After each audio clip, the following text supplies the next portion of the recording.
we could suffer an oil shutdown. Well, we've got an abundance of oil, but we're not using it correctly.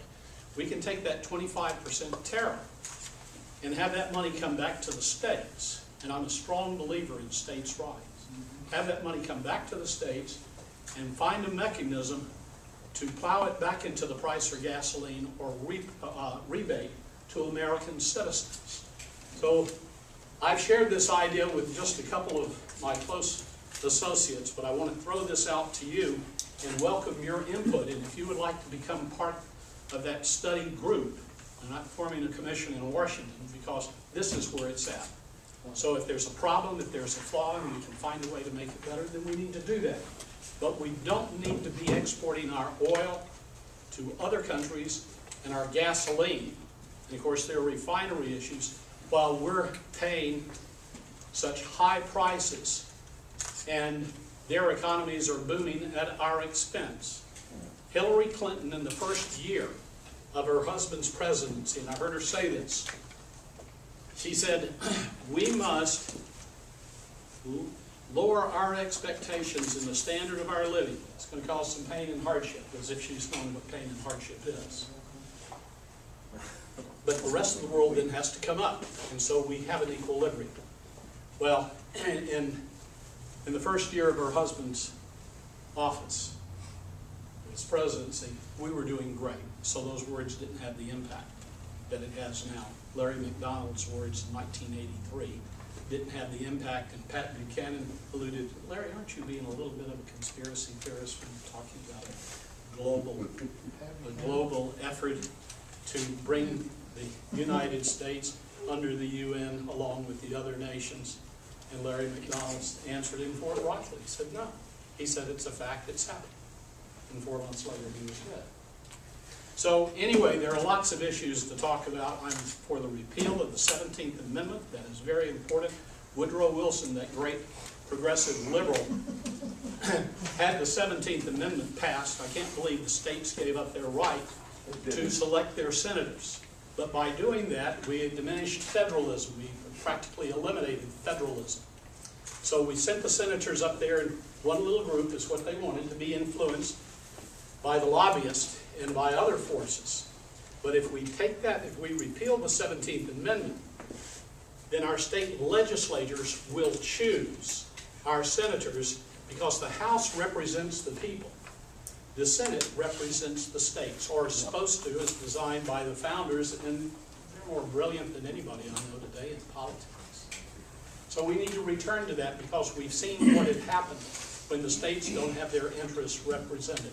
So there are lots of other issues, and I could stand here for another hour or so, but I think my time is drawing to a close, and there needs to be some time for questions. I just wanted to make sure we have time for questions. And I just want you to know, I write a weekly column for the Bartow Tribune here.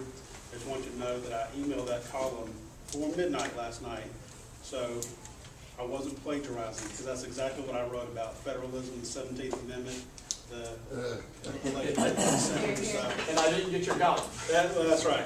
You read it on the way in this morning. And also, you know, I hate to do this, but I'm going to have to defend Barack Obama here, because, you know, we can eliminate all the problems with gas prices if we would inflate our tires like he told us to for years. That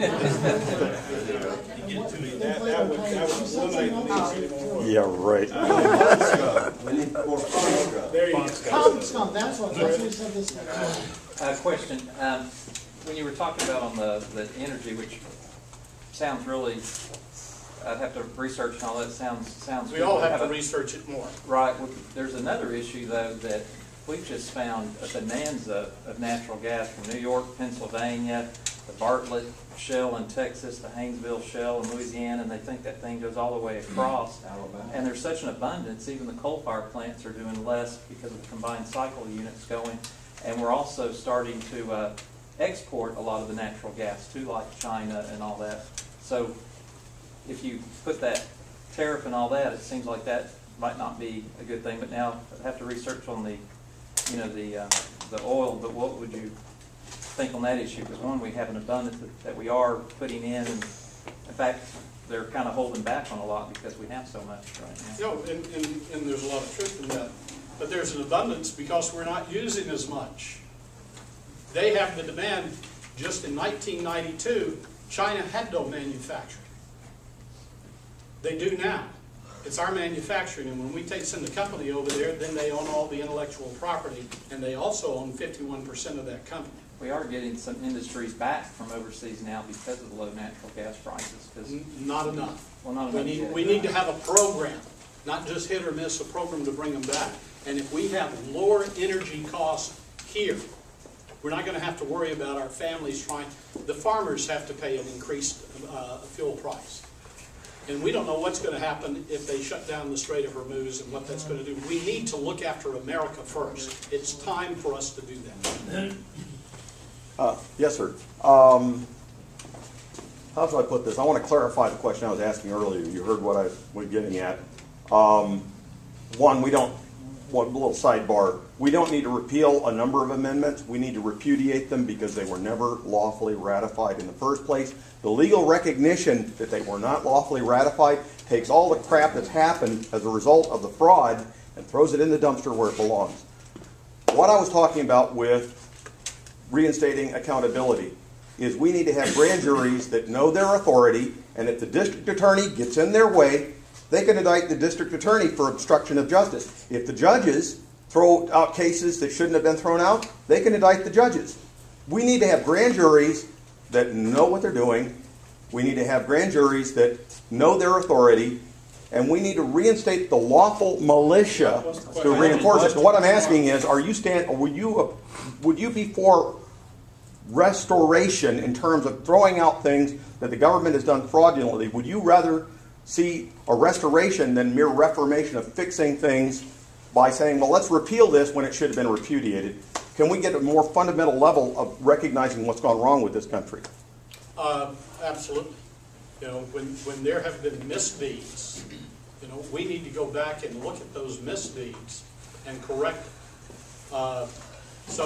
A great example is the devolved voting machines. Garland Favorito took it to the Fulton County Superior Court. The judge there ignored the evidence. He took it to the Georgia State Supreme Court, and again they ignored the evidence. We can't get our state legislatures to vote in better voting machines that are accountable and provide verifiable receipts. We can't get them to do it. I've been on this issue for 10 years. I served on Randy Evans' task force on voter fraud, and I was his technical advisor on the voting machines. Randy Evans was the GOP state legal counsel until he resigned a couple of years ago.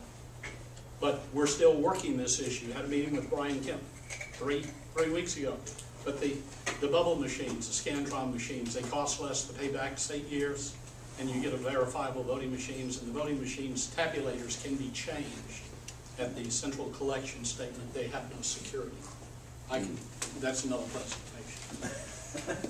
Michael, there's one fly in the ointment with everything that you say you're going to do in Congress, in that you're going to step into an environment that is totally plagued with corruption.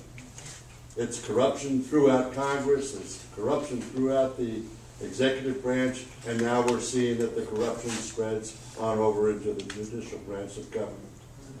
What is your posture on corruption in government, and what impact do you think you might be able to have on that? The impact that I can have on that is by informing people in Congress, and working with the folks at the state legislature, that they have a power.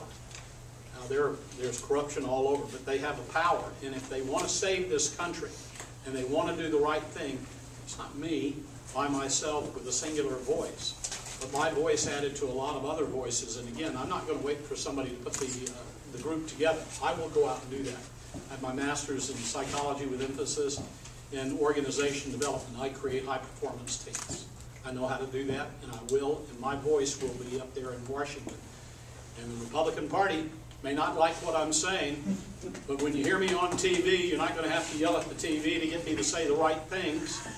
And by my running, you now have a choice. Otherwise, there's no reason to go vote for this in this congressional